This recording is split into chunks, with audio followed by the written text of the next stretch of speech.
Buenos días. Es un placer estar entre los hermanos. Es un placer estar aquí. Es una bendición y honor poder predicar la palabra de nuestro Señor. Los monumentos son muy importantes. El memorial de 11 de septiembre en Nueva York, o el Memorial Nacional por la Paz y la Justicia en Montgomery, Alabama. Estos monumentos son recordados porque capturan momentos de pérdida traumática, de manera que nos ayudan a procesarlos y al mismo tiempo honrar a quienes se pidieron. Los monumentos están diseñados para ayudar a las personas a recordar, a llorar y aprender. El libro de Lamentaciones es un libro, no nomás es un libro, es un memorial, es un monumento que recuerda la pérdida dramática que sufrió el pueblo judío cuando Jerusalén fue destruida. Y está diseñado para ayudarnos a recordar y aprender. Lamentaciones no es solo un lamento. Es el lamento más largo de la Biblia. Al igual que los salmos de lamento, este libro nos muestra cómo se ve cuando alguien que sufre clama a Dios, presenta su queja, le pide ayuda a Dios y luego confía en que Dios hará lo correcto. Pero una de las razones por qué Lamentaciones es tan valiosa es porque el libro, valiosa es por lo que el libro no hace. No responde a todas nuestras preguntas, no resuelve el dolor de las acciones de Dios de manera rápida o clara, no comunica las cosas de manera ordenada o incluso cómoda. Y ciertamente no resta importancia a la importancia de lucha o del dolor. Lamentaciones no es un libro lineal. Con esto quiero decir que nos muestra que cuando alguien sufre dolor o sufre, esos son los pasos que debe de seguir y al final esto es el resultado. Porque si somos honestos, así no funciona la vida. La vida está llena de altos y bajos y no siempre es fácil de dominar.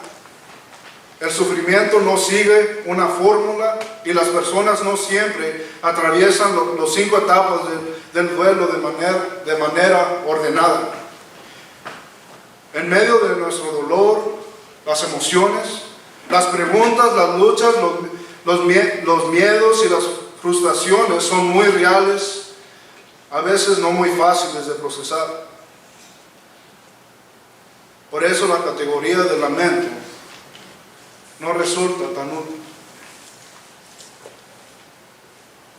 Da voz a esas emociones y luchas que sentimos cuando dirigimos nuestros pensamientos hacia Dios.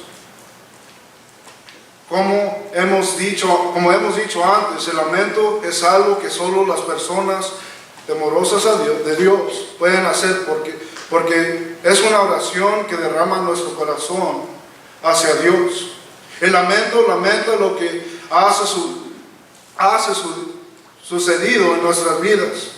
Nos ancla en lo que creemos y mira con esperanza el día que Dios arreglará todas las cosas. El capítulo 4 en particular nos muestra la relación entre el quebramiento y la esperanza. Jeremías reflexiona sobre cuán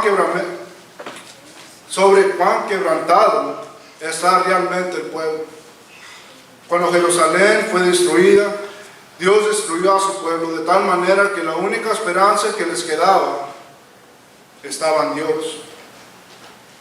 Dios destruyó a su pueblo para poder reconstruirlo.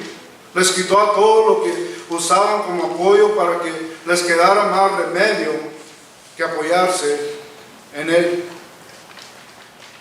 La Biblia habla mucho de la importancia de ser quebrantados. Salmo 51, Salmo capítulo 34 y capítulo 134. Cuando hablo de estar quebrantado, me refiero a esos momentos en que Dios quita los objetos de nuestra confianza para que nos veamos obligados a confiar en Él.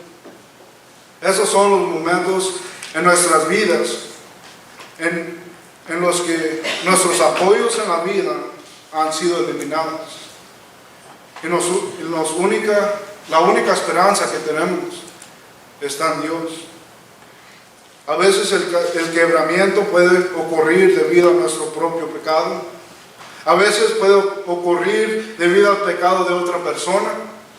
A lo mejor puede ocurrir por el medio en que tan quebrado está el mundo. Pero independientemente de cómo nos quebrantamos, el resultado es el mismo. El quebramiento nos hace conscientes de nuestra necesidad en Dios. Me imagino que si pasara por el auditorio en esta mañana, les pidiera a todos que pensaran en algún momento de sus vidas en el que Dios eliminó esas cosas, en las que en que usted se ha apoyado, en las que confiaba. Estoy seguro de que ustedes me podrían contar una historia. Un momento en el que en que usted confió se vino abajo. Un momento en el que se sintió totalmente fuera del control de su vida. Un momento en el que nos alejamos de Dios y estuvo en una situación en la que se sintió abandonado y solo. En el capítulo 4 de Lamentaciones hay 22 versículos, uno por cada letra del alfabeto hebreo, y en ese capítulo Jeremías se entra en el quebramiento del pueblo de Dios. Los judíos señala cómo todas esas cosas en las que solían confiar habían sido destruidas. En el momento en que se escribió este libro, ya no había ninguna esperanza en su forma de vida, en sus líderes, en otras naciones que podrían venir a rescatarlos. La nación de Israel llegó al punto en que no tenía nada en que esperar excepto en Dios. Vamos a ver cómo se desarrolla el capítulo 4 de Lamentaciones. El primer punto va a ser, ya no podían confiar en su forma de vida. Israel siempre había estado orgullosa de su condición de pueblo, que era el pueblo elegido de Dios. Había algo especial en esa nación, su templo y su lugar en el mundo. Pero ahora, cuando se escribió Lamentaciones, la gloria de Israel se había desvanecido por completo. Los días de gloria del pasado ya habían quedado atrás. Si compararas cómo era Israel durante los días de David, Salomón, Ezequías o Josías, y luego comparas con su situación actual, habría sido completamente diferente. Todo en Israel estaba yendo mal. Noten el versículo 1. Como se ha ejercido el oro, como ha cambiado el oro puro, esparcidas están las piedras sagradas por las esquinas de todas las calles. El primer versículo de este capítulo comienza como se ha ejercido el oro, lo que podría significar una de dos cosas. En primer lugar, dado la belleza del templo era su oro, esto podría haber sido una referencia a la destrucción de la ciudad. Jerusalén yacía en ruinas y su oro, o al menos lo que quedaba de él, estaba cubierto de tierra y polvo. Podría ser que este oro fuera figura retórica del pueblo de Israel. Hubo un tiempo en que los judíos se consideraban a sí mismos oro y preciosos, y a todos los demás naciones como de menor valor. Noten el versículo 2. Los hijos preciados de Sión, que valían su peso en oro puro. El versículo 2 en realidad parece apuntar hacia este segundo significado. los preciosos hijos de Sión, que valen su peso en oro fino, como se les considera como vasijas de barro, obra de manos del alfarero. Una vasija de barro era más común de todos los recipientes.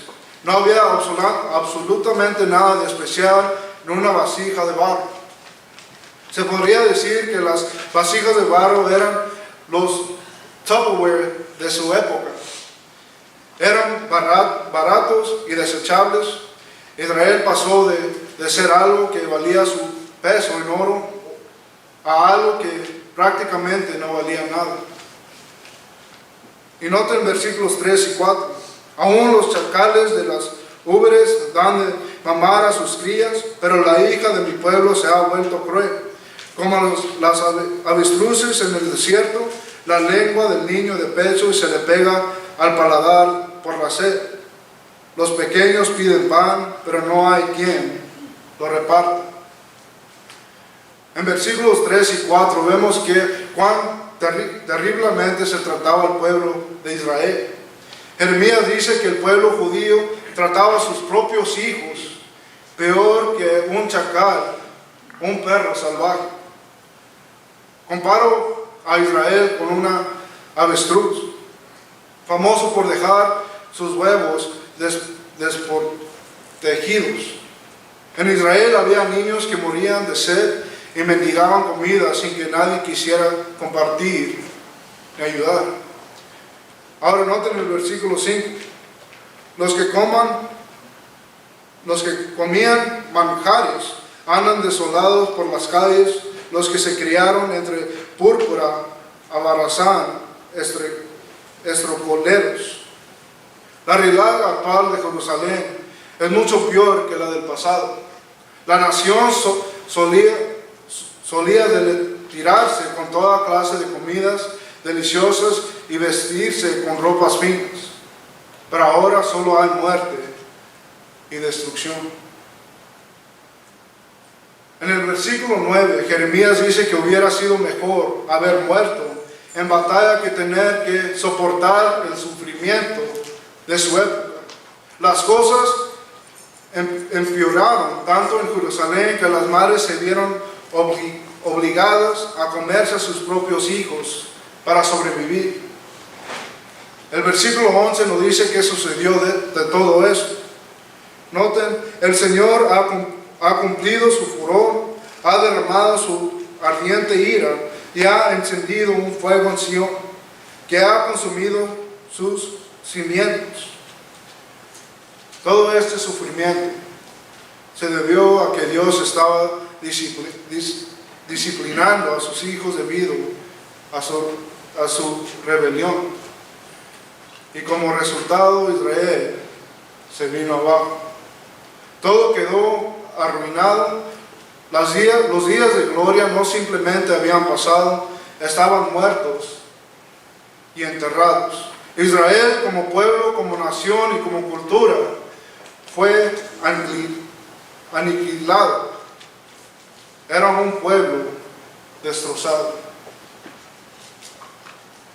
El segundo punto, ya no podían confiar en sus líderes. En tiempos de crisis, la gente tiende a recurrir a sus líderes para que los libren. Les dan esperanza y los conduzcan hacia días mejores.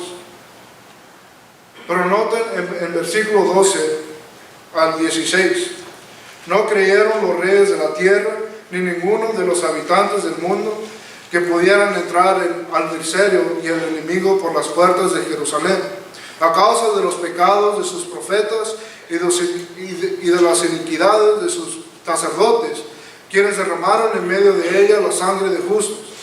Vagaron ciegos por las calles, muchachos de sangre, sin que nada pudieran tocar vestidos. Apartaos, inmundos, gritaban de sí mismos. Apartaos, apartaos, no toquéis. Así que huyeron y vagaron entre la nación, se decía. No seguirían residiendo entre nosotros la presencia del Señor, los dispersos no volverán a mirarlos, no honrarán a los sacerdotes, ni tuvieron piedad a los ancianos. Vemos que los líderes espirituales del pueblo judío habían quedado completamente descreditados. La gente no tenía absolutamente ninguna confianza en sus líderes para que los guíen. En versículo 12 vemos que impactante fue el derrocamiento de Jerusalén. Se hubieran realizado una encuesta preguntando: ¿es posible que Israel pueda ser eliminado? El 100% de las respuestas hubieran dicho: no, no puede suceder, porque nosotros somos el pueblo de Dios. Pero sucedió, y Jeremías nos recuerda de una de las razones que su destrucción fue el fracaso de sus líderes. Y vimos eso en versículo 13. Los falsos profetas no escucharon a Jeremías y siguieron diciéndole al pueblo de Israel: no se preocupen, todo está bien. Pero las cosas no estaban bien. El pueblo no seguía a Dios, y los líderes espirituales no les advirtieron ni les pidieron que se arrepintieran. De hecho, ellos mismos eran culpables del derramamiento de sangre inocente, muy probablemente del asesinato de profetas como Jeremías. Los mensajes de Jeremías odiaban. Como resultado, la gente sintió tanta repulsión por sus líderes que los echaron en la ciudad. En el versículo 15 vemos, noten el versículo 15: apartados inmundos, gritaban de sí mismos: apartados, apartados, no toquéis. Así que huyeron y vagaron entre las naciones de estas. Es interesante que los sacerdotes eran los que solían decirle a otras personas: fuera, inmundo, no toquéis. Y ahora es lo que les dicen todos los demás. Los líderes espirituales fueron rechazados por el pueblo.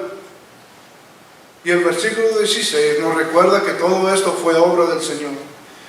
Entonces la forma de vida de Israel fue destruida. Sus líderes no valían nada.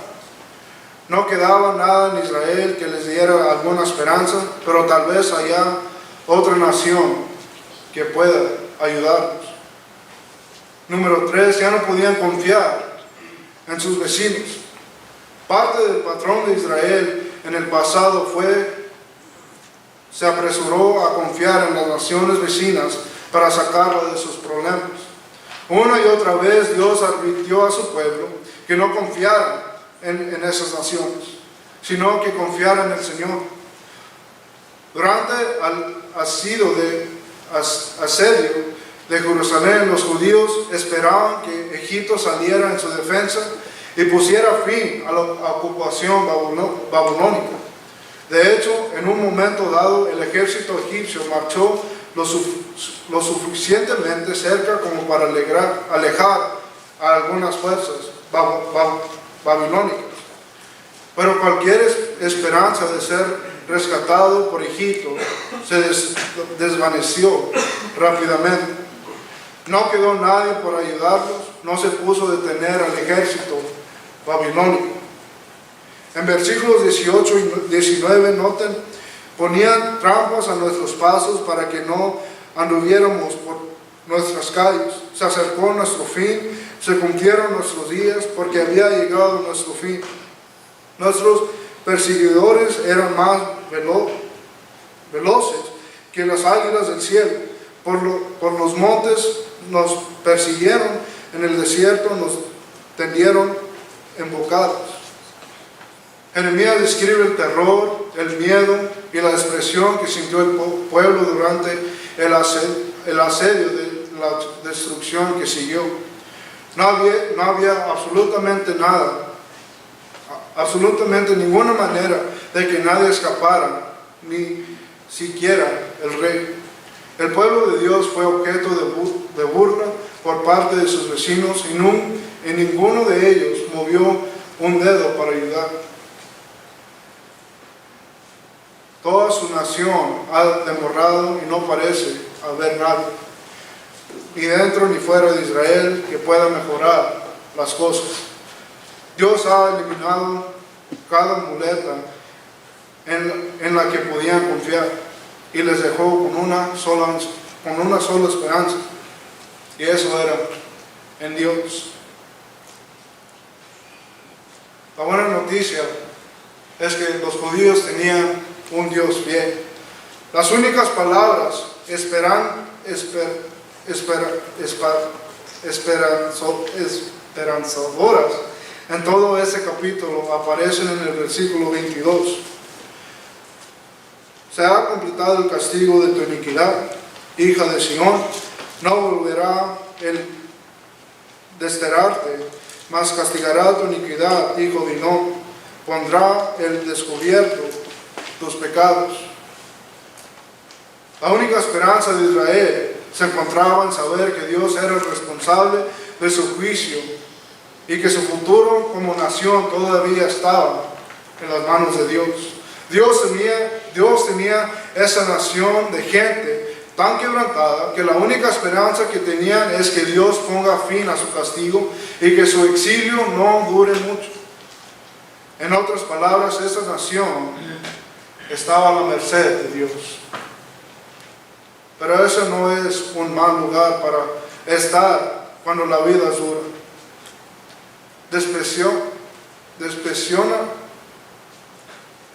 decepcionante o dolorosa. Dios prometió que eventualmente traerá a su pueblo de regreso a la tierra prometida. No permanecerían en el exilio para siempre. Les prometió cumplir las promesas del pacto que le hizo, y en su quebramiento la fidelidad de Dios es todo lo que les queda en poner su esperanza. Quizás algunos de ustedes puedan identificarse con la imagen que hemos visto aquí del pueblo de Dios completamente quebrantado. Tal vez podamos mirar a nuestra vida y ver las formas en que Dios ha quitado las muletas de nuestra vida. Y tal vez incluso hay algunos de nosotros que podamos resonar en el sentimiento de haber sido abandonados. Quizás tengas pensamientos como estos. Se suponía que no debería de estar soltero en este momento de mi vida. Se suponía que mi matrimonio no debería de terminar de manera ni ser así. Se suponía que podría jubilarme con el dinero que había ahorrado. Se suponía que mis hijos serían diferentes. Les crié de la manera correcta. Pensé que a esas alturas ya no estaría lidiando con los mismos pecados, luchas o problemas. Esperaba que el ministerio de la iglesia tuviera un mayor impacto en la gente. En otras palabras, la vida no ha resultado exactamente como usted pensaba. Algunas de estas cosas con las que contaba no han funcionado. Si puedes identificarte con algo de eso, mira, mi oración es que después de leer Lamentaciones 4, podamos ver que nuestra situación de manera diferente, y si alguna de esas cosas te ha quebrantado y te ha obligado a pedir ayuda a Dios, entonces has logrado exactamente lo que Dios quiere que logre. Verás, el quebramiento que nos obliga a volvernos a Dios no es en vano. El dolor que nos lleva a confiar solo en Dios no es inútil. Sin embargo, lo importante es si estamos dispuestos a aceptar el quebramiento que Dios trae en nuestras vidas, sabiendo que nos trae algo mejor. Verá, Dios llevó a Israel porque la confianza de Israel no estaba en Dios. Él se negó a permitir que ella continuara por el camino de rebelión contra él. amaba demasiado a Israel como para permitirle seguir su propio camino. Y ese tiempo se perspectiva sobre el quebramiento lo cambia todo. De hecho, te hace sentir agradecido que Dios nos ayuda rebajo por aquello a lo que te llevó. Lucas 4:18, Jesús dijo: me ha enviado a sanar a los quebrantados de corazón, y consuelo hay al saber esto. Cuando somos débiles o impotentes, Dios está allí para darnos fuerza. Cuando nos falte sabiduría, cuando admitamos que no podemos curarnos o nosotros mismos y arrodillamos y pedimos a Dios que se haga carga, estamos en el camino de la recuperación. Dios tiene el control de nuestras vidas. Dios sabe en cómo ayudarnos.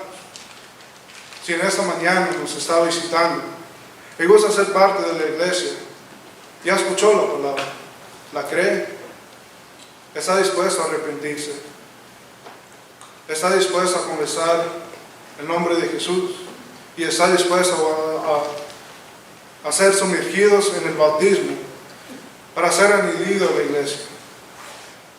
Si ya ha hecho estas cosas, pero no ha seguido fiel en el Señor, y siente que está quebrantado, que está abandonado, no lo está. Dios está aquí y Dios está dispuesto a perdonar. Lo que usted necesita hacer, hágalo ahorita, porque no estamos prometidos el mañana. Gracias.